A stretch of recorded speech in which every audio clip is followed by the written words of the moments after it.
Welcome to Fantasy Fanline.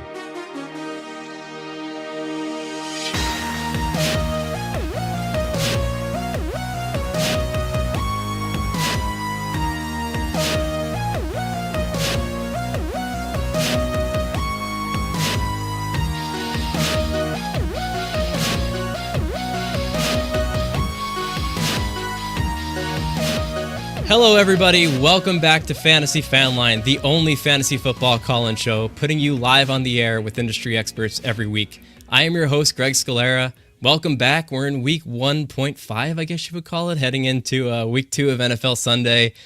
We had a wild week 1. We're going to break it all down for you today and talk about what to expect in the weeks ahead. If you've tuned in before, you know the drill. We have different expert guests on our show every week for you to call in and chat with live on the air. Our number is 618-FANLINE. You can call in anytime during the show. We'll do our best to answer your questions and, talk about anything you want to talk about. If you just want to call, say hi, shoot the breeze a little bit about whatever we're discussing fantasy football-wise, feel free to do so.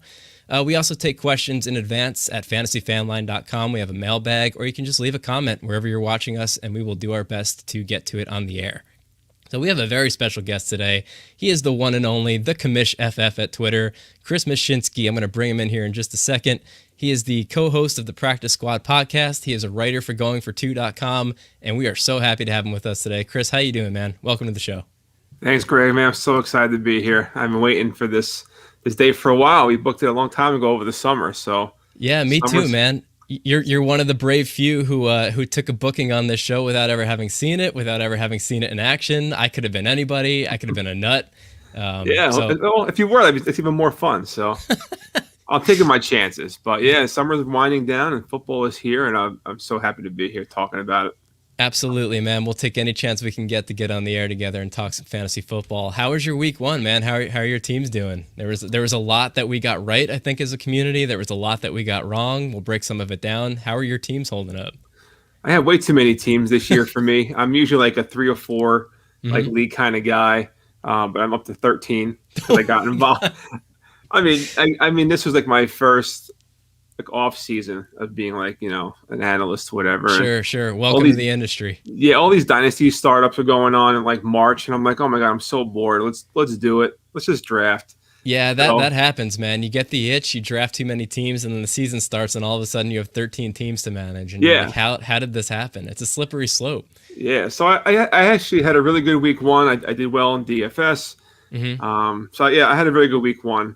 Obviously there's some surprises there with a lot of the players that we talk about all off season, but it's only week 1, so we'll see what happens as we move forward here. You feel like you won more than you lost? 13 teams? Yeah. I went 9-4. I looked it up. I respect that. Yeah, I'll take it. I'll take it 9-4 every week. So Chris, tell the good people a little bit about your show and the site that you write for. I'm a fan of both. Let the people know what you're up to and where to find it. Yeah, so this whole thing started with from some very good friends of mine talking about doing a podcast for like 5-6 years, and we just never did it. And then last year we're like, listen, we're buying equipment and we're just gonna talk football like we normally do. We're just gonna record it instead. So last year was our first season. Just talking about two of my friends. We just we go over game by game. We do a little bit of DFS talk. We do some betting, prop bets and stuff like that. And just go over like our own home leagues, and we talk about our own stuff too. Get a little personal so people get to know us and how we are. And then we're going for 2. So after last season, I was like, man, I gotta just do more stuff than just talk on this one podcast. So I got with Jeff Lambert over at Going for 2. I did some writing for them, and now I do mainly going to be on the Dynasty Gambit Thursday nights at 8 p.m. during the season. Talking about Dynasty, obviously, primarily during that show. So pretty excited to be a part of that team, and we'll see how things go there. But yeah, I'm looking to keep growing with them. They're an awesome group of people there. So that's awesome, where you'll find me. Yeah, I've been really enjoying your writing. I love your podcast. One of my favorite kind of up-and-coming podcasts, newer voices in the industry. Definitely worth a follow for anybody out there who has not already heard of your shows and your articles. I'm going to take a break for a second here from telling you how great you are to bring in our first comment. We got a comment coming in from YouTube from the Second Take Extra. Yo, what up? What up, Second Take Extra? Thanks for joining the show today. Who should I start, J-Rob or Javonte Williams, PPR? I think a lot of people are probably in a situation where they have both of these guys and are wondering what to do. So what do you think, man? I want to say J-Rob, but I'm like really nervous about him. I am. I mean, during the offseason, over the summer, even with ETN there, I'm like, this guy's going to have a role no matter what. ETN goes down. I'm like, oh, I didn't quite put J-Rob back in the top 10 where he finished last year, but I'm like, all right, maybe like 15, 16. But I don't think Urban Meyer really likes him. So what gives you that impression? I mean, a lot in week one. So again, it's just week one, but I'm probably going to go J-Rob still on this one here. Just one more week and see. But Melvin Gordon's still playing a role in Denver. And yes, he had good. One huge run. I think everyone's just trying to be ahead of the fall off. And just say, put Javonte in. He's an RB1 or 2, but Melvin Gordon's still causing problems there. So I'm going to let's go James Robinson this week for one more week. So I think Gordon's going to be causing problems this year longer than people were expecting or maybe hoping for. He's in for the long haul. James Robinson has his own problems, obviously. We're going to get to a mailbag question later on the show, but spoiler alert, one of the questions we have to deal with today is who are you panic selling after only 1 week of football? And James Robinson is probably my answer. I hate to say that out loud because I roster him in a league where I know that some of my league mates are listening to this, and it's going to make him harder for me to sell. But James Robinson, all kinds of red flags. After 1 week of football, what you're really looking for when you're thinking about immediate, actionable takeaways is like obvious changes in the role of a player. And I think we're seeing that in Jacksonville with James Robinson. But still, I don't think Javonte is going to get enough usage yet. I'd probably side J-Rob. I don't love either option. If there are any dart throw wide receivers still sitting on your waiver wire in a full PPR format, I'd probably take a shot on one of them. But I'd probably go Tim Patrick from Denver if we're sticking with the same game. I mean, I'd probably start him over both of them. Yeah, if he's available, Second Take Extra, go get him. We have a flurry of questions coming in here from Second Take Extra. I'm going to bring up the next one from this listener, but just an FYI for anybody listening, I put the number up on the screen here. You can give us a call, 618-FANLINE, and we will talk to you live on the air. I know that people might not be as used to picking up the phone to make phone calls these days. A lot of you are probably using your phones right now to watch this on YouTube and write comments. But the phone app on your phone will actually let you dial this number and talk to us.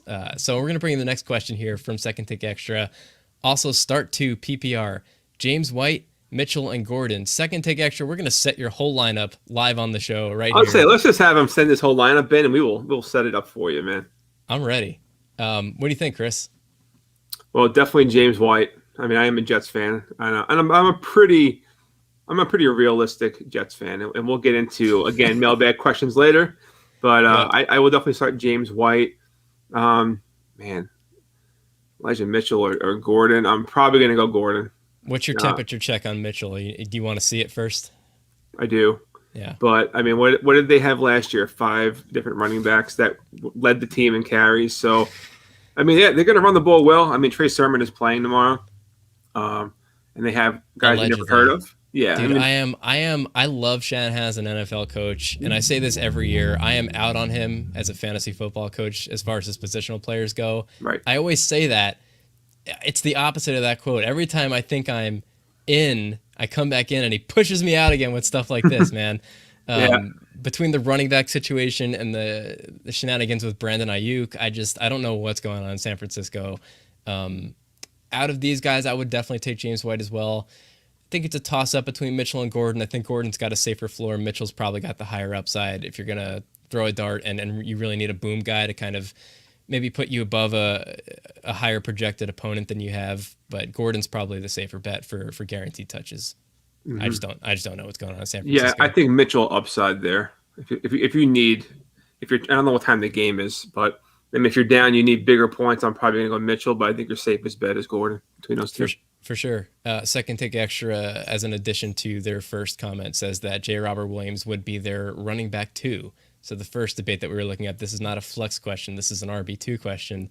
First of all, my condolences. I'm also in a situation where I had to grab J. Rob as kind of a late RB2 because I started Travis Kelce in the first round. And, after that, you just kind of have to play catch up with running back. So I understand why you took the shot at him.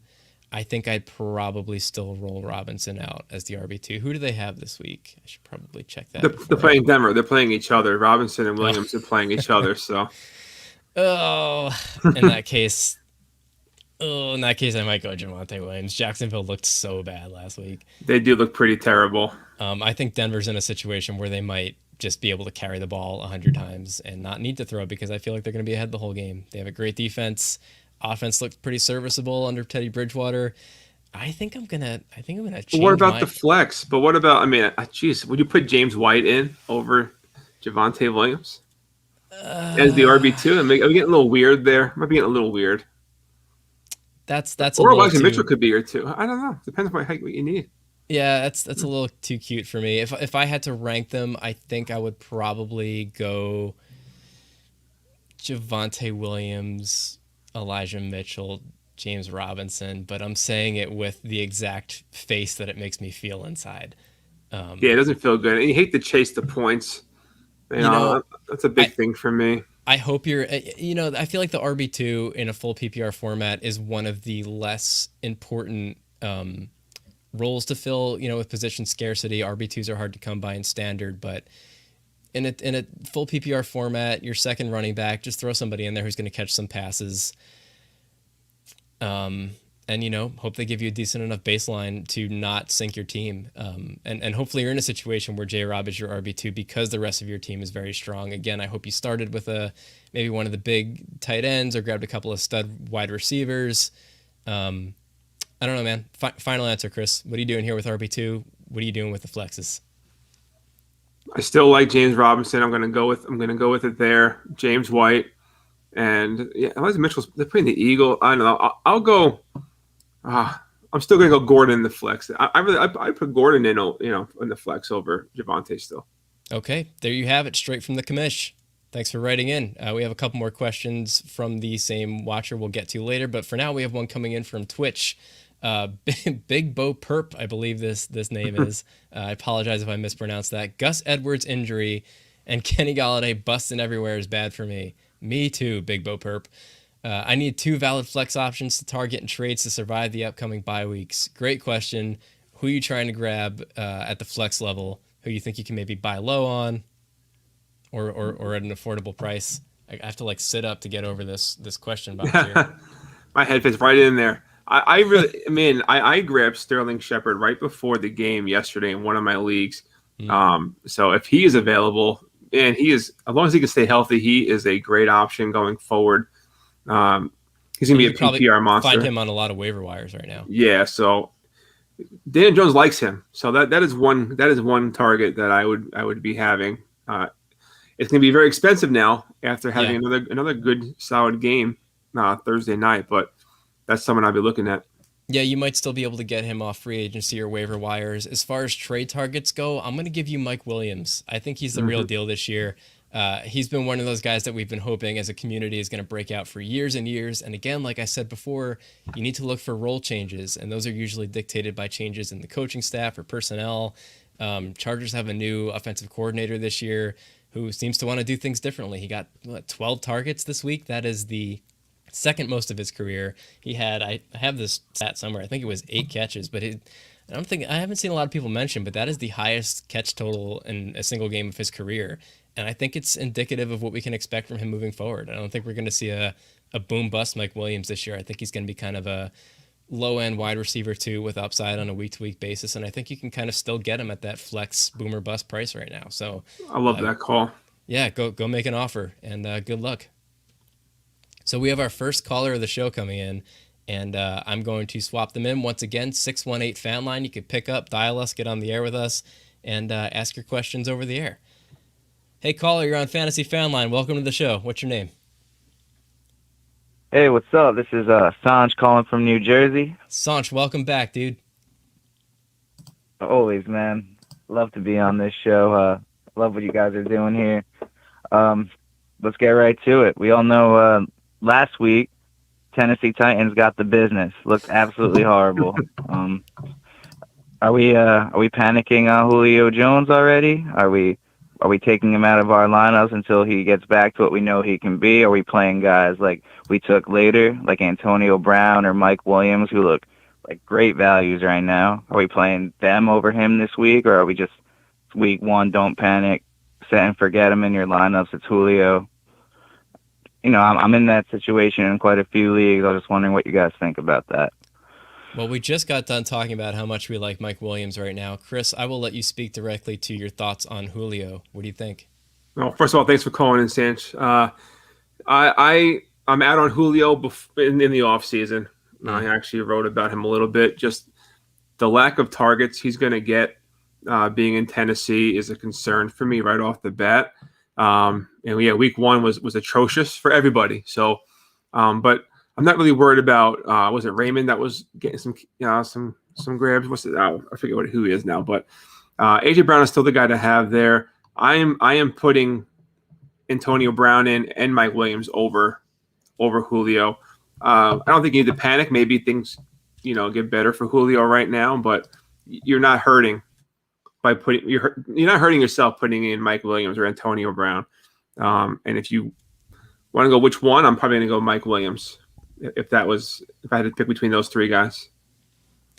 Yeah, it's not a high volume passing offense over there. Never was. That passing game is built on efficiency, and that efficiency is made possible by the success in the run game. A lot of people are scared off by Julio's age. I haven't seen any signs of decline yet on the field. I still didn't see it, just on the eyeball test watching the game last week. I think it was a weird game, but I, as well, also with Chris, didn't have super high hopes for Julio coming into the season. I like him as a low end wide receiver too, with a ton of upside. Probably not many wide receivers in that range with more upside than Julio on a week-to-week basis in that offense. But I think if you're expecting bigger things from him, low-end wide receiver 1 or consistent high wide receiver 2 numbers, you're going to be disappointed. I think he's got the potential to disappear. But I think more often than not, he will, he'll give you a safe low floor with high upside. I just, it's more about managing expectations with Julio. He's not going to be Atlanta Julio. He's going to be Tennessee Julio. We're still learning what that is and what that means. But I think over the course of the season, he's not going to be a bust. He'll still have a place in your lineup, but it might be more of that high end flex. Bye-week filler. Yeah, bye-week filler. And there's Chester Rogers, not Khalif Raymond that was stuck on my head there for some reason. So, yeah, I'm not worried about Chester Rogers being, like a threat to him. But, yeah, he's going to be a guy you're going to play maybe if a matchup based or during bye weeks.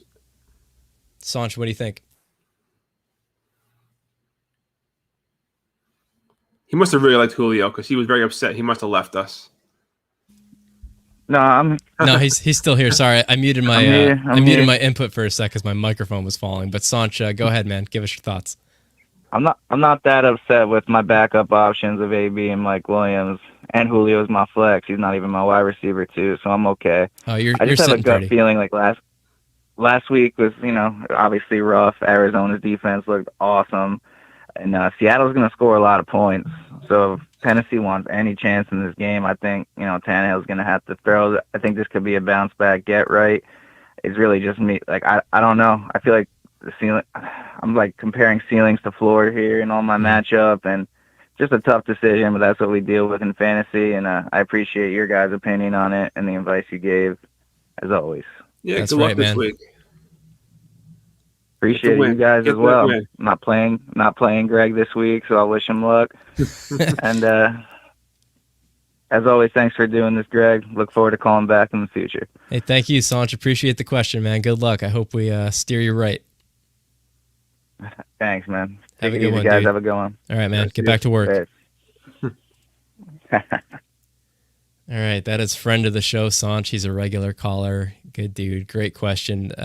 We have Big Bo Perp chiming in from Twitch on the Julio debate. On the Julio Jones thing, think of him as Mike Evans last year. He's going to have his 40-pointers and his 0-pointers, and good luck picking when. Yeah, I agree with you. We talked a little bit about Mike Evans last week when we were reacting to the Week 1 game against the Cowboys. And I think... again, it is managing your expectations. I don't think you can rely on him for wide receiver 1 numbers. Mike Evans, I think, was drafted higher than Julio, which is, unfortunate. I think a lot of people did take a shot at him as a late wide receiver 1. Maybe if he went running back heavy in the first couple rounds and grabbed a tight end. But Julio, for where you got him, I like him as a value better than Evans, but I do think that they're both going to have their weeks with like 1 or 2 catches for 15, 20 yards, but they might fall into the end zone twice. So we'll see. So great first round of questions. We're going to move a little bit into a breakdown of the Thursday night game. The Washington football team over the Giants. Let me bring up the score. I think it was like 30-29. Yep. That was not supposed to be a good game, but nobody told the teams that because it was a thriller. I had such a good time watching that game. It was not a great display of football, but was it an entertaining back and forth story with a great finish? Absolutely, it was. Mm-hmm. Chris, any immediate takeaways just from watching that game? Anything actionable moving forward? We'll get into some of the individual performances in a minute, but wanted to see if there was anything obvious. I talked about it on the practice squad this past week about Fitzpatrick playing the season for Washington, and Taylor Heineke. Last year he played 2 games. He looked really good, but that could have just been a flash in the pan. But he looked very good Thursday night. Did he throw 1 pick? One of the quarterbacks threw a pick. There was no turnovers till the fourth quarter. Heineke threw a late pick, and it looked like it was going to spell the end for them, but they came back. I'm going to interrupt us for just a second. We have another call coming in, then we'll get back to the game. Hey, caller, welcome to Fantasy Fanline. You are on the air with Chris, the commish, and what's your name? Where are you calling from? This is Bo, a.k.a. Big Bo Perp, calling from Nashville. Oh, what's up, Big Bo Perp? Good to hear your voice. Hey. Yeah, man. I thought I'd call in. I've really got one lineup decision and then the panic meter on a player. Oh, lay it on us. As for the defenses I'm looking at, I have 2 good options. I have Broncos against Jacksonville. I also picked up the Saints up against Carolina. Oh, man. I don't think there's a wrong answer there, but I'm gonna defer to the commish to give us the right one. Who was the first one again? I apologize. We have the Broncos. Jacksonville, maybe. Broncos versus Jaguars. I'm leaning towards. Oh man, that's a good one. My gut answer is the Broncos. I just think, Lawrence, threw 3 touchdown passes, but I don't know, maybe he's like the new Winston, and he's just gonna air it up all the time, and he's gonna throw 3 touchdowns and 3 picks. Maybe that's what we're looking at here. So I think you have some upside for the turnovers. Getting to the quarterback, get some sacks. So I think you have a big thing there. But the Saints look so good against the Packers, and I hope, again, as a Jets fan, I hope Darnold has a better career than we gave him an opportunity. But he's also turnover prone. But they're playing home, and they have McCaffrey. So I don't know. I'm going Denver. You can't go wrong, but I lean towards the Broncos. Yeah, it's Denver for me too. The question of fantasy defense starts is always tricky because you're not just looking at the propensity to keep the other team, hold them to a low score and win games. It's also about making plays and forcing mistakes. And when it comes to 2 good options, the tiebreaker for me is going up against a rookie quarterback and a questionable offense that looked, that team as a whole looked worse than I expected last week, and I think worse than most people expected against the Texans in week 1. So as much as I love the Saints and I am indebted to the Saints defense for embarrassing the Packers last week, I'm a Bears fan. I know that people who regularly tune into this show know of my Bears fandom and also of my disdain for the Green Bay Packers and Aaron Rodgers, and nothing brought me more joy than seeing them demolished on television last week. I was sitting in my basement right back there, cackling like a child. My wife walked in just as Aaron Rodgers threw a pick and wondered what was wrong with me. But I think what my take has been mid-season Aaron Rodgers retirement. Oh, so that my could be in the God. cards for you. Dude, welcome to the show. You are my new best friend. Speak my language. We'll get Bo Perp on next week, every week from now on, right? Yeah, Bo Perp is our new expert guest next week, just to come in and talk about how Aaron Rodgers is going to retire midseason. I think I'm going to put that up on a banner later in the show. I just don't think he sticks around if their record is particularly bad. Yeah, it's not the first time Rodgers has gotten out to a slow start just to kind of resurface later and ruin my life, but I don't know, man. I don't see a lot of people relaxing the way that they did in years past after rough Green Bay starts. I think that there was a lot of drama in the offseason, and I think that stuff has a way to carry over into regular season. And, we'll see how much of last week was dysfunction in the Packers versus genuine elite talent on the Saints defense. I think probably a little of both. But I have a lot of faith in the Broncos defense. They were one of my favorites, kind of flying under the radar coming into this year, partially for the matchup, but also for the personnel and the coaching over there. Vic Fangio is a defensive wizard. I think they're going to come in and have a big week. So I would go Broncos, but either way, I think you're in good shape. Awesome. Appreciate it, guys. And just one last player I got to know about is Mark Andrews. I'm sort of panicking about it just because I think Lamar's really going to work the ball to the outside more. That I don't think that's a 1 week thing. I think Sammy Watkins and Hollywood are going to have pretty good seasons. Commish. And I just wonder what that leaves Mark Andrews with. Commish, where are we at on Mark Andrews? What's the panic meter rating here? No, I'm not going to panic. We all know Sammy Watkins is a week 1 wonder. I really like Rashad Bateman. Like, he was one of the guys that I was like drafting all over the place. Even after he got hurt, I was just taking him a little bit later than I was before. But I thought that was going to affect more of Hollywood Brown. But it actually could help Hollywood Brown. But Mark Andrews has a solid role in that offense. And, I mean, he got 5 targets.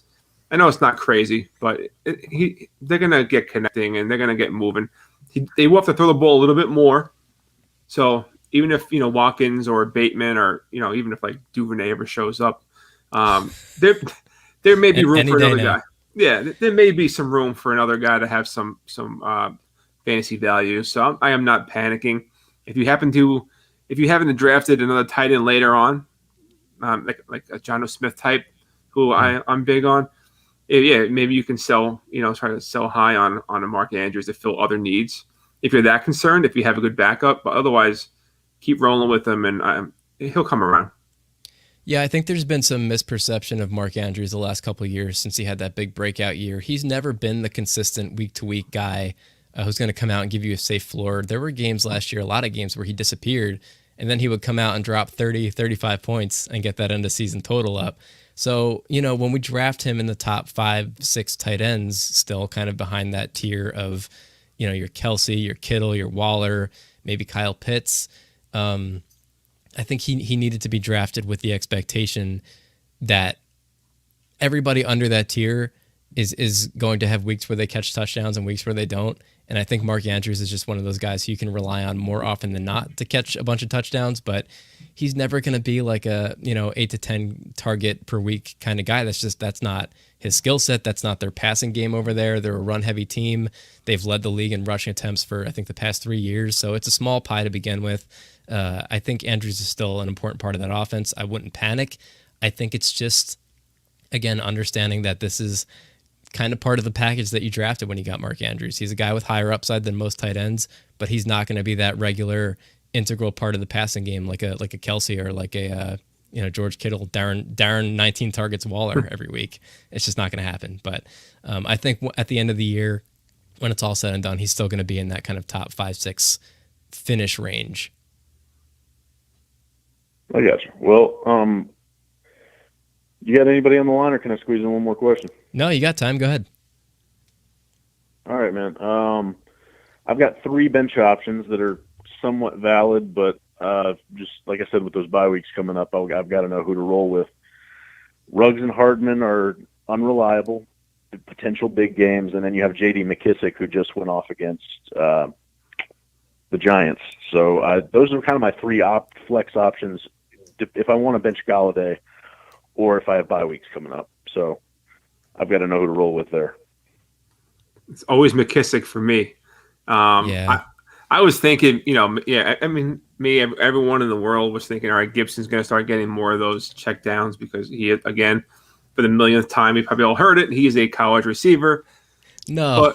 But in case you didn't know, but McKissick also played receiver in college. So that doesn't seem to be changing. That one has replaced the Tannehill played receiver as the go-to. Yeah. Right, exactly. So, I mean, it doesn't seem like McKissick's role has diminished, a year following a 100-plus target season.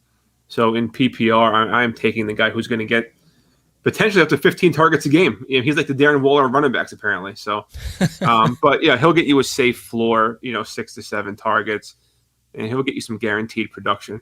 And yeah, I think the goal line McKissick rushes. usage is real. I think that they are making a deliberate effort to use him that way. For whatever reason, they don't want Gibson working as a receiver out of the backfield. I think he had like 2 catches for 4 yards or something the other night. So the other guys you mentioned was Hardman, and who was the first one? Ruggs. Ruggs, yeah. You know, two high upside kind of guys that people had high hopes for as like a late round dart throw. Hardman, you know, Sammy Watkins is out of Kansas City, and people took that as an indication that Hardman was going to be the 2 over there in a high, obviously a high volume offense. But there really hasn't been a history of success for a wide receiver 2 in Kansas City since Mahomes came to town. It's the wide receiver 2 over there is Kelsey. And you can make a case for 1A, 1B between him and Tyreek Hill. So I don't think that there's going to be enough. Even his boom weeks, I think, are going to be few and far between. I was out on Hardman in the offseason. I just don't see any supporting evidence that there is room for him to have any kind of meaningful fantasy volume. That doesn't mean he's not going to hit every once in a while in like a best ball format, but if you're rolling him out there as a starter and relying on him as a contributor to your redraft lineup, I wouldn't do it. I think that offense runs through the top 2 options and sometimes Clyde Edwards-Helaire, but another guy that I'm not super high on right now. Ruggs, you know, I think Bryan Edwards is the better receiver. I have thought that going back to when they were both drafted. I didn't understand the Ruggs pick in the first, but sometimes you got to follow the draft capital. I think the fantasy community followed the draft capital and expected big things from Ruggs, but he's looking like John Ross 2.0 so far. I hate to put that curse on him. That doesn't mean he's not a good player. I think that as far as fantasy contributions go, he's not going to come out and be that one on that team in the receiving game. It's just not going to happen. Okay. Well, with Hardman, the real scary part was Robinson actually saw most of the wide receiver 2 snaps. Hardman was out there for 60-something% of snaps for the Chiefs, so not even wide receiver 2. Yeah, Demarcus Robinson has consistently been in that mix as kind of the second most used guy on that team, and really the big name guy was Sammy Watkins leaving, but you know, Robinson has been overlooked for a couple of years now. He's come out and he's had big stretches of contribution to that team, and I don't think that the assumption that Hardman was going to slide into that number 2 role was a safe one, and I think we're seeing that now. So, Chris, any last thoughts on those guys? Other name buried on. Sorry, go ahead. One other name we got buried on the bench is Gabe Davis. And I'm wondering, Emmanuel Sanders is on free agency, so I'm wondering whether that's worth a scoop. Did you say you love him, Chris? I love me Gabe Davis, man. I'm waiting for the breakout to happen, just like Darnell Mooney for the Bears fan here. But we'll talk about him later. I would probably be dropping Hardman and grabbing Emmanuel Sanders. I do love Manny Sanders too. He's been a solid fantasy producer his like entire career, like on like the down low, you know. So dude, he's like 35 now, isn't he? Something like that. He's been around. Yeah, him and he's I are been making old plays guys, he's been making plays for a long time. Yeah, so he's solid. But I mean, if something happens to him or Gabe Davis takes over, that you know, I can't stand Cole Beasley. So, as a human or as a player, probably more on the personal side. But because I do have him on some rosters because I'm not an idiot. Sure. So. But I do like Gabe Davis, but I would probably be okay actually rostering 2 Bills receivers in case one of them breaks out and becomes a wide receiver 2. Then just let Hardman be someone else's problem. Yeah, it's a very efficient passing offense in Buffalo. We didn't necessarily see it in week 1, but I think that they figured things out and look closer to how they did last year. I think that the role that Emmanuel Sanders / Gabe Davis play on that team is a valuable one as the kind of number 2 wide receiver. They're not going to be the PPR people. They're going to be the kind of downfield big play guy. I think Emmanuel Sanders sees most of that work early on, but he's a vet. He's older, and a lot of times what you see is veterans come out of the gate hot, and then over the course of the season they break down and pass the torch. We saw it the last couple of years of Larry Fitzgerald in Arizona. He would come out and he would look, he'd be a top 10, top 15 guy for the first few weeks, and then the wheels fall off the wagon. So I would expect Gabe Davis, honestly, to take the bulk of that role over the course of the season. I would hold him for maybe, mid to late season magic. But if you want to grab Emmanuel Sanders until that happens, I don't hate having them both. Yeah, I think Sanders might be a slightly safer floor play as far as Ruggs and Hartman are concerned. For now, yeah. That's everything I've got. Last bit I'll leave you with my team. Last bit I'll leave you with about my team is that I'm going to be rolling with Jalen Hurts and Joey Burrows as the 2 QB rotation. Burrow getting only 4 or 5 starts all season, but they're good matchups. So I'm glad with that stack I got. Y'all have a good one. I appreciate it. Yeah, thanks for calling in, man. Appreciate the questions, and I hope we get you back on next week. Sounds good. See y'all. All right, take it easy, Bo. There you have it. Big Bo Perp from Nashville, Tennessee. Glad to get you on the air. Bo's been writing in the entire show through Twitch. For those of you who are also watching online right now by video, you can call in and chat with us. 618 Fanline. Pick up your phone, give us a call. We'll talk to you about your team and any questions that you have. So where were we? I think we were talking some Thursday Night Football. I was talking about how Taylor Heineke might start the rest of the season for Washington. And if Fitzpatrick, either can't come back because of this injury or they're just playing well. I thought he looked good last year. I was a little surprised, to be honest, that they didn't give him a good, honest shot at winning the job. Well, I'm sure they gave him a shot, competition in camp. But I was surprised they brought in somebody as recently successful as Fitzpatrick. I would have thought maybe more of a journeyman, kind of come in and give him half of a competition, and Heineke would have won and came into the year. But I'm sorry for Fitzpatrick. I love Fitzpatrick as a player, as a person, but I'm glad to see Heineke get a shot. I was happy to see him get the big win. What a crazy ending. The kicker misses the field goal, gets another shot in overtime on a penalty, and comes in and wins it. I am a Bears fan in New Jersey. I have a lot of Giants fans friends. I apologize to all of you who are listening to this and are forced to relive this trauma. That was pretty crazy. I dozed off at like 5 minutes to go because I'm in Pennsylvania, so we're both East Coast. I'm a dad. I get work in the morning. I can't stay up until midnight all the time, but Eastern time represent, brother. Yeah, that's right. So I dozed off and I opened up my eyes as he was kicking the second one. So I didn't even realize that he had missed until like the announcers talked about it right afterwards, and I'm like, oh man, what a good time to wake up. I just thought, oh, he just won it for them, but yeah, I missed the fireworks. One of those storybook endings that you just can't make up.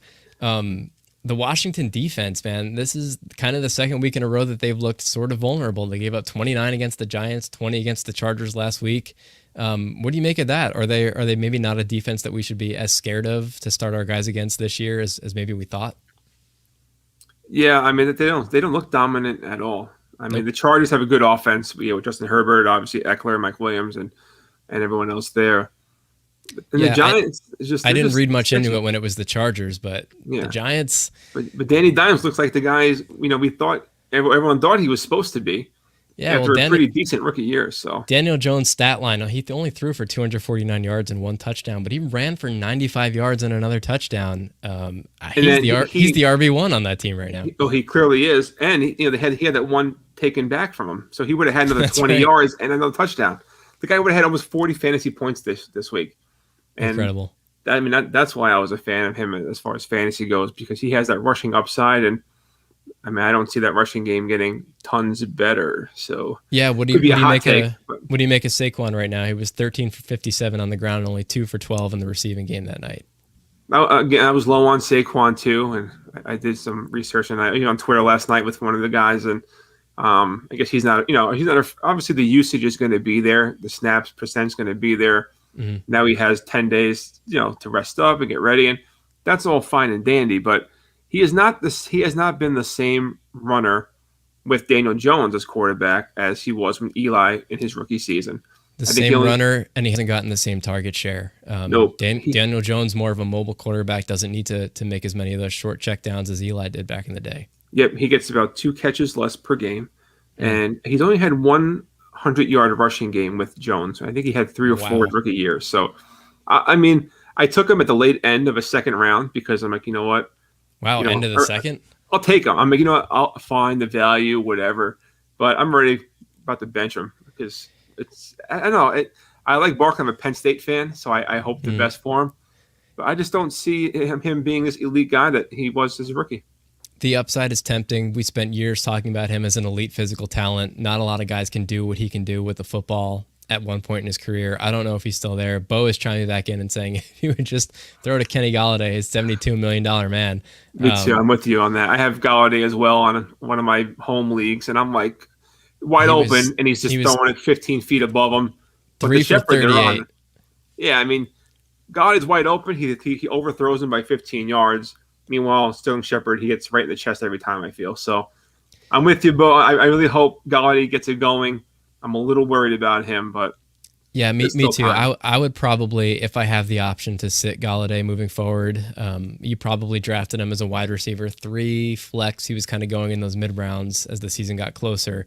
His ADP spiked for a bit after the money that he was signed for, but I think the longer the offseason went on, the closer we got to the season, people remembered what the Giants offense looks like and how many options there are over there and what Daniel Jones looked like. And he kind of fell. So if you had the luxury, we talked a little bit about some waiver wire flex guys that we like coming up. Would you start Tim Patrick over Kenny Galladay in the coming weeks in like a full PPR setting? I don't feel great about that. It makes my stomach hurt already. Yeah. But we'll see what Tim Patrick does tomorrow. Hopefully Sutton gets like his bulk of the targets, and then Fenton and Hamler. So I want to see if Patrick balls out tomorrow. Sure. Then I'd probably start him over Galladay until you start seeing that connection with Jones and him get going. But I know go ahead. If it's more of the same, like 4 or 5 catches, 50, 60 yards, you still draw the line there and taking Kenny Galladay. Okay. Yeah, I just wanted to kind of put a limit on it. Yeah. Okay. Yep. Other side of the football, Washington football team, Antonio Gibson, 13 for 69 yards and 2 catches for 4 yards. We talked a little bit about J.D. McKissic's usage. He was 4 for 10 on the ground with a touchdown, but 5 for 83 through the air. Is this indicative of things to come, or are there brighter days for Gibson? Not that he was, a wash, but no, it would have been nice if he got that goal line carry for the touchdown. Like that would be nice. It would have been, yeah. They don't seem to want to use him as the goal line guy, and they don't seem to want to use him as the third down passing option. So what is he right now? He's running between the 20s. Is that it? Yeah, and if he doesn't get the goal line work, then this is really bad. Yeah, like this is gonna be bad. Like I can't even think right now like who's another guy that has the same situation. But your floor is, and your ceiling is like you're capped at like 14 points a game. You know what I mean? Yeah. Like if that, like you're lucky to get double digits out of a guy who's only going to get 1 catch a game and not going to get any work inside the red zone. Yeah, Gibson, clearly outtouched him, but I think J.D. McKissic is really getting the more valuable opportunities with the catches and the goal line work. So this is more of a timeshare than I think people were ready for coming into the season. Gibson was drafted pretty high as maybe a top end running back to low end RB1 if you were desperate and kind of punted it in the first couple of rounds, but you are not getting what you paid for at the moment. I wouldn't bail just yet. I think that the offense is looking good under Heineke. I was worried last week. Speaking of people who are succeeding despite the quarterback, Terry McLaurin, 11 for 107 and a touchdown. He does not care who's throwing him the ball. And I'm glad you brought him up because I feel like everyone we talked about, I feel like I've been pretty right on. Well, if you listen to the practice squad, we were like, Terry McLaurin's probably taking a dip without Fitzpatrick. And no. He's not like the big play guy. He seemed like in his rookie year, he's like, all right, he'll be like a big play guy, 5 catches for 110 yards and a touchdown. And then we saw it last year a little bit more as he became more of a possession guy, getting his 7-8 catches. Not going he'll get 100 yards, but not as often. And then he really looked like he could do anything with Heineke. So yeah, I absolutely love him. I think I liked him this year with Fitzpatrick throwing him the ball, but I think he's going to be just fine. Maybe even better. I don't know, but he'll be just fine as a low-end wide receiver 1, I think, this year going forward. Yeah, he was somebody who I needed to see how that was going to look on the field with Heineke under center, and I think we saw it, and I think we have a pretty good idea moving forward. Don't be afraid of Terry McLaurin. I think it's probably a little too late to buy low on him now after that performance, but if you have him and you were thinking of selling him, I think that this performance on Thursday was kind of prescriptive of what to expect from him. Not every game is going to be 100+ yards with a touchdown, but if you're worried that the upside wasn't there coming into Thursday, I don't think you have that concern anymore. Other names of note, Logan Thomas, 5 for 45. I actually like him a little better with Heineke than Fitzpatrick, to be honest. Fitz has been a very heavy wide receiver targeting guy. How about that sentence construction? Historically in his career, I think that Heineke's probably going to lean a little more on the short to intermediate passing game. Look at guys like Logan Thomas. You think he's a serviceable option moving forward? Yeah, I guess so. I mean, they don't really have anybody else. I mean, McKissick is like the number 2 receiver there. Yeah, but he's the 3. I mean, if Curtis Samuel gets healthy, I think he can cut into a lot of Logan Thomas's work, but that remains to be seen. So for now, I mean, you probably drafted Logan Thomas as your number 1 tight end, and I mean, not too early, but I keep rolling him out, keep using him, and he's safe for now. Yeah, he was a popular late pick along with like the Tyler Higbees of the world, and it's funny coming into the season. I feel like the consensus of certainly the Twitter fantasy community, but I think the industry experts as well, was to take a shot at one of those top tier tight ends this year because there just wasn't much going on in the mid to late rounds. And I think, it's early in the year, but we're seeing some success there from the middle to late options. And I invested pretty heavily in Kelsey's and Waller's and Kittle's, and I'm starting to feel like, man, I don't know if I still appreciate that value over the replacement, but you do. If you have Waller with 19 targets, dude, you can't match that. And this is the first year I turned into what, I'll take a Kelsey or Waller in the first round, and I'm okay with it. Me too. So I did the same. My first time, yeah. Yeah, just looking at it at the end of last year, I'm like, man, this difference between Kelsey and then who was the 4th tight end, like Tanyan. Yeah, I'm like, geez, I'm like, it's like 20 points a game difference. I think it's ridiculous. So I it's feel worth like I come into every season with a group of mid to late tier tight ends who I want to take a shot at and punt the position. Again, I always feel like there's a handful of guys with potential to hit. And every year I feel like they don't. And it's always somebody random. And this was the year where I was like, you know what? You're not going to fool me again, 2021. I'm coming in, I'm taking the safe bets, because all those other guys just immediately come out of the gate like a wet fart. And then they give you nothing. And you're like, you know what? All of the narrative in the offseason was for nothing. And this year they're looking good out of the gate. So I'm like, ugh. But it's a long year. It's only week 2. We'll see. Right. Speaking of Darren Waller, I want to sidetrack for just a second. On our very first show, we had a caller. He's a friend of mine, Jim Coe, called in to ask about Darren Waller, and he was on Wheel of Fortune last night. My friend Jim, not Darren Waller. No, okay. But he was on the Teacher's Edition of Wheel of Fortune, and he won. So I just want to give Jim Coe a shout out. Speaking of Darren Waller, that is a professional segue right there. Jim Coe, Wheel of Fortune champion. He's in one of my home leagues with me. Congratulations. I have no idea if you're listening. You're probably swimming in your money pile right now, like Scrooge McDuck. Congrats, Jim. So let's move on from Thursday Night Football, unless you have any final parting thoughts on the Washington football team or the New York Giants moving forward. No, we can move on.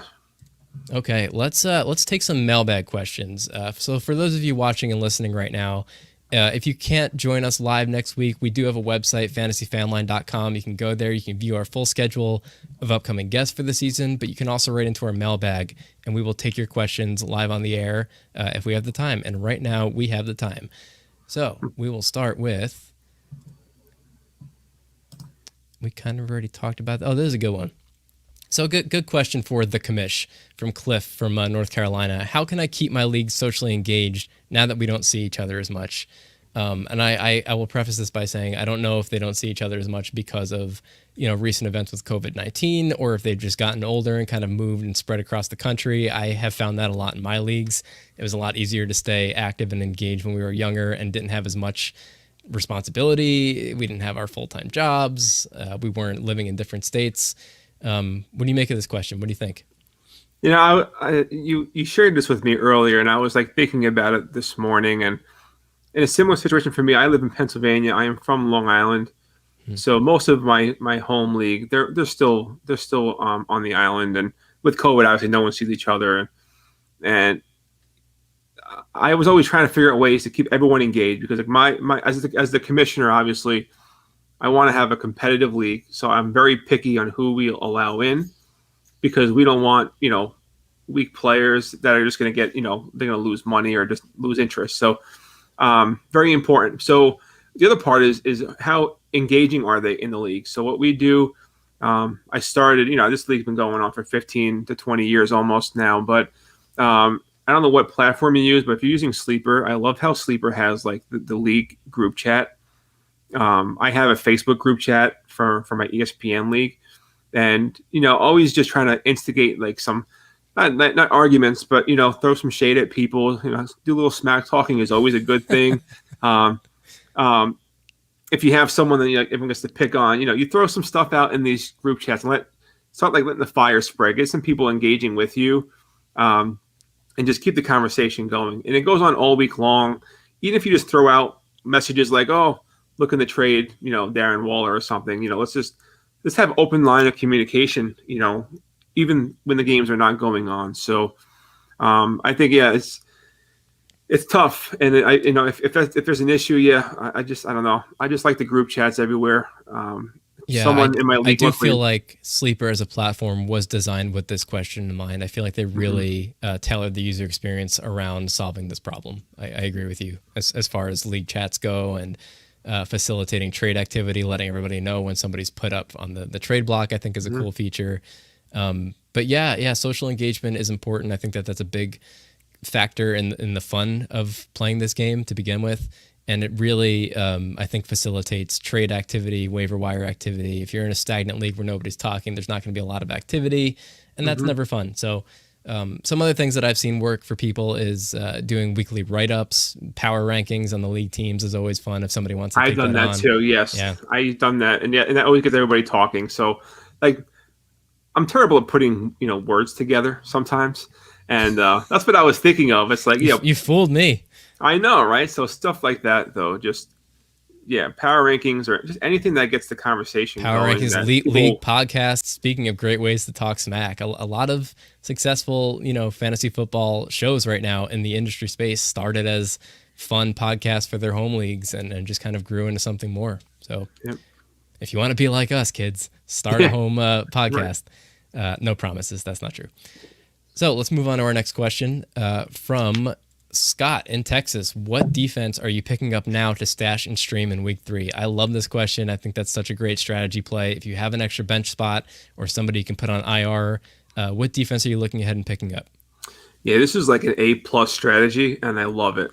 And the team, I had 2 teams in mind, but the one team that I know that you should probably grab is the Carolina Panthers, because after playing the Jets, they were the number 5 defense in the leagues that I'm in, so depending on your scoring. But they were a top 5 defense.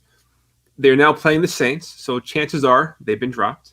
Yeah. And Thursday night football games prior to 2021 are awful football games. We've been very spoiled. I mean, Times the Cowboys and Bucks was like, oh my God, like one of the best games you could ever watch. And then, obviously we just talked about Washington and the Giants. So, but the Panthers are playing the Houston Texans next Thursday night. I mean, Tyrod Taylor, I'm kind of high on him, but they're not a good football team. So I will roll with the strong, at least front 4 for the Panthers. And they have a good secondary too. I think the linebackers need some help since Kuechly have left them. But yeah, I'm taking Carolina if they were dropped because of their poor matchup this week, and I'm rolling them out next Thursday against Houston. Love it. Yeah, Thursday night football games this year are, what were those commercials where they would hit the button to extend the game? Something. Buffalo Wild Wings. Buffalo Wild Wings. I feel like Buffalo Wild Wings is running Thursday night football this year, and I am here for it. And I love it. Yeah. Yeah. So I love that answer. I'm going to throw the Cardinals in there as well. They're playing Jacksonville next week. Yeah, I figured.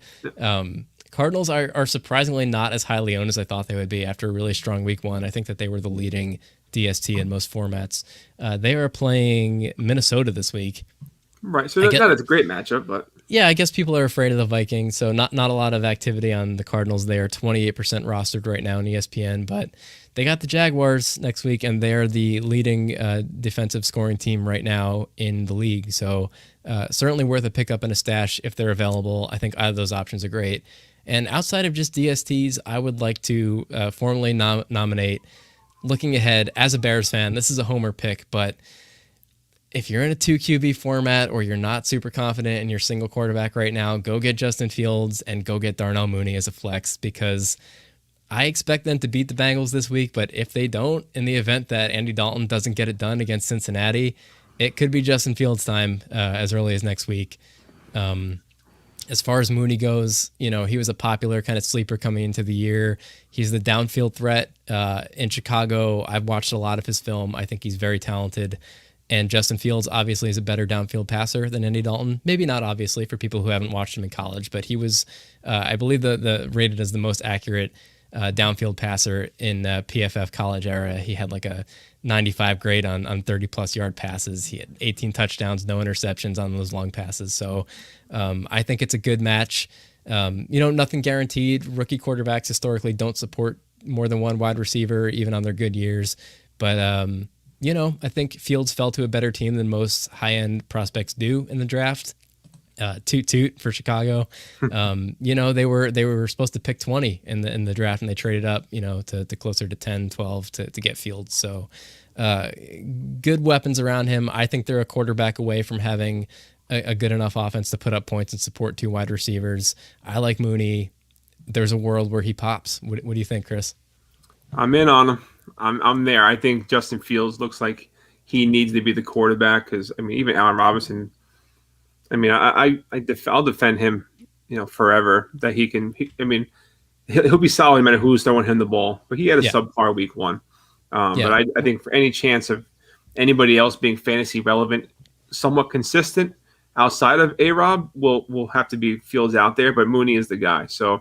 Yeah, I'm not worried about Robinson. I think he'll be good moving forward. I think Montgomery will be good moving forward, regardless of who's behind center. But, Andy Dalton, I like him as a player, as a game manager. I think that he is capable of succeeding at the NFL level in the right situation with a good play caller behind a good offensive line. I don't think he has any of those things in Chicago. I'm not a big Matt Nagy fan. I think our O-line is not great. I don't think that Andy Dalton has the physical tools to succeed and make plays without those factors. And I think Justin Fields does. So, we'll see how it goes at the pro level. Again, this is not a guarantee. He's not somebody that you should be dropping somebody integral to your team for.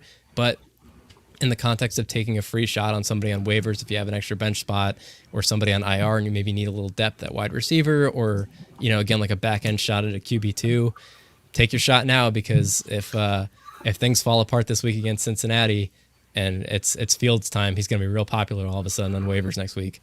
Yeah, he gets over 100 targets this last season, right?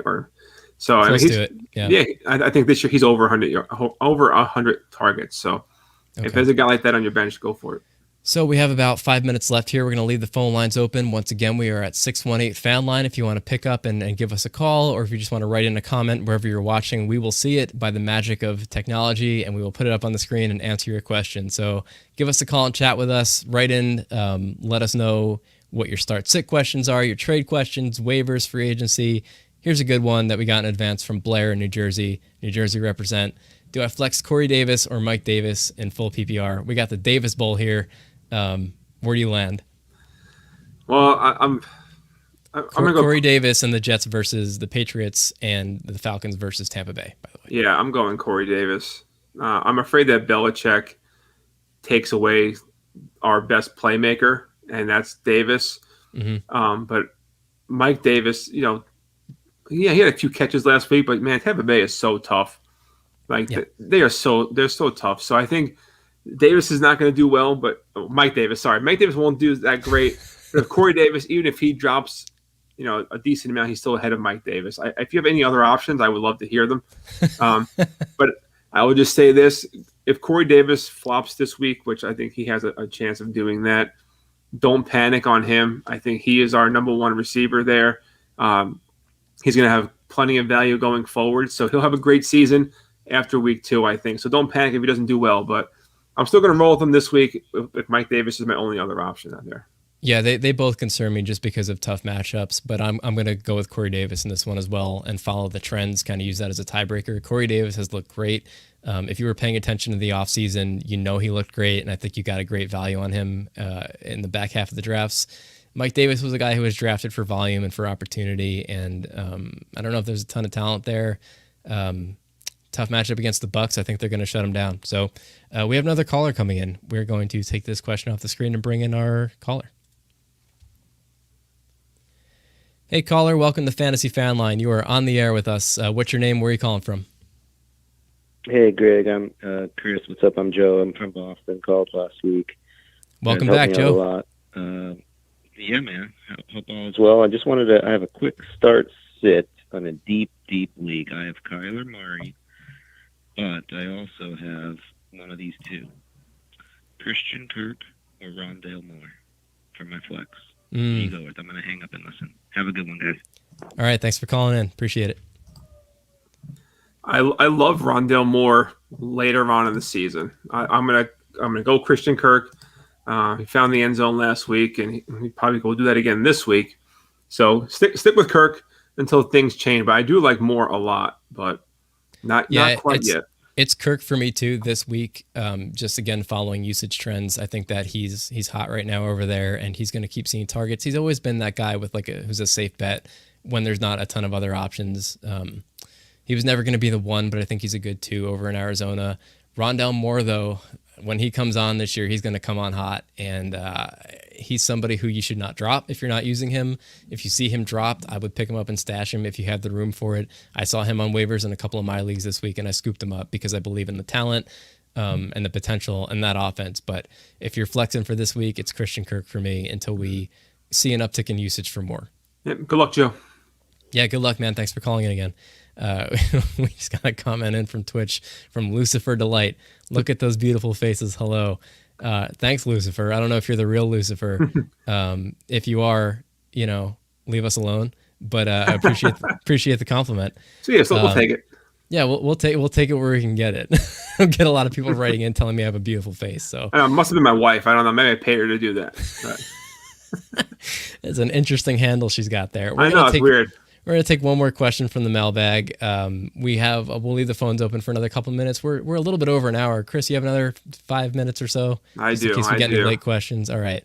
So who is one guy that you're looking to panic sell or panic buy after just seeing week 1 from B in Tennessee? I love the wording of this question. I know. I would never recommend panic anything. But I think if you're asking what actionable things did we learn from just 1 week of football that we feel comfortable making moves based on, who comes to mind for you? So yeah, I agree. Panic anything is not a good thing. But this guy, I have him in one of my home leagues. But Daryl Henderson had 17 touches last week, and that's good volume. I mean, I'll take that. But I'm panicking that Sony Michel is going to emerge as people saying the number 1 running back. So I'm a little nervous about him going forward. Even if that's not the case, if Henderson keeps the number 1 job, he's not going to be getting 17 touches every week. So after a good volume performance in week 1, I would be looking to move him if I could. So that's mine. But I'm not going to panic sell him because he had some production, but I'm thinking worse is coming. So let's move it now. Yeah, I like that call. Sony Michel, I personally don't think that he takes over as the clear one there. He never even really did in New England where he was drafted. But I think that there's an opportunity there for him to see more work moving forward than he did in week 1. And I think that if you're valuing Henderson based on his week 1 performance, you're probably valuing him a little too high right now. So I agree with selling him based on that. We talked about both of my answers kind of already in the show. I would go out and I would buy Mike Williams based on his week 1 performance. And if you missed our discussion on that, you can watch this whole show back after we're finished. Or you could download it tomorrow on your favorite podcast platform in the audio format. But the long and short of it was I saw a role change on the Chargers with Mike Williams. He got 12 targets, 8 catches, his highest catch output of his career. I think he's going to be used differently this year. He's got a talented enough passer. And I like him as a low wide receiver too moving forward. My panic sell is James Robinson, who we also talked about. Terrified of James Robinson moving forward. I think that the Urban Meyer effect is real. Clearly, there's something going on there where they don't want to use him in the role that he succeeded in last year. They drafted Travis Etienne to try to replace him. Etienne went down. Now they're giving the touches to Carlos Hyde. Double check my notes to make sure that's right. Carlos Hyde, yeah. the ghost of Carlos Hyde coming out and out touching James Robinson in week 1. It's not like Robinson went out and had a bad game with a lot of opportunities. We saw a very deliberate change in his usage. So not a fluke either, man.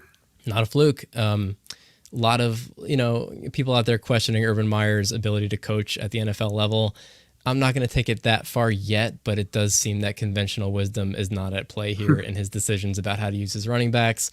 So if you can still get out at kind of a low running back 2 volume, I would probably do that. I think he's going to be more of a flex moving forward.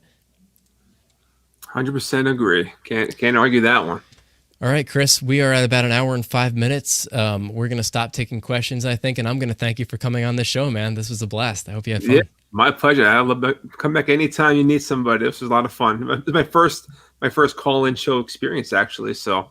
It is really most enjoyed people's it. first. Appreciate I have coming not in. seen anyone else doing anything like this in the fantasy space, which is why I started the show. I feel like people are looking for that opportunity to reach out and connect with analysts and experts and get answers to their questions beyond just kind of writing in and doing the mailbag and the live comments. Right, then you're waiting for answers. So this is a cool idea.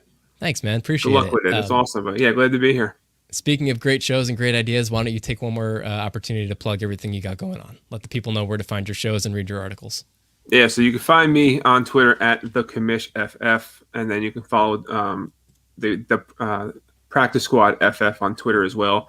Every Thursday we come out with a new podcast, reviewing the prior week and looking forward to the week ahead.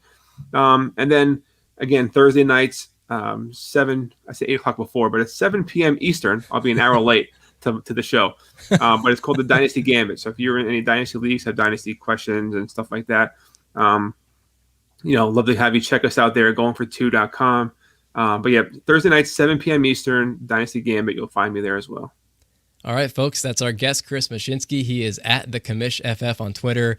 Highly recommend you giving him a follow if you don't already. Check him out on all platforms. He is the man, and we were happy to have him join us today. We'll be live again next Saturday at 2 p.m. Eastern Time and every Saturday for the rest of the season with a different guest. We have John Lanfranca from Fantasy Sharks on next week. Should be fun. You can subscribe and stream us live on YouTube, Facebook, Twitter, and Twitch, or find us the next day, tomorrow, on your favorite podcast platform.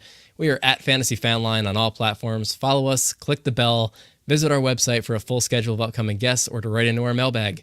If you like the show, please leave a review, tell a friend to check us out. We're a new show, we're still growing, and we rely on you for support. Thank you for tuning in. We will talk to you next time on Fantasy Fanline. Goodbye, everybody.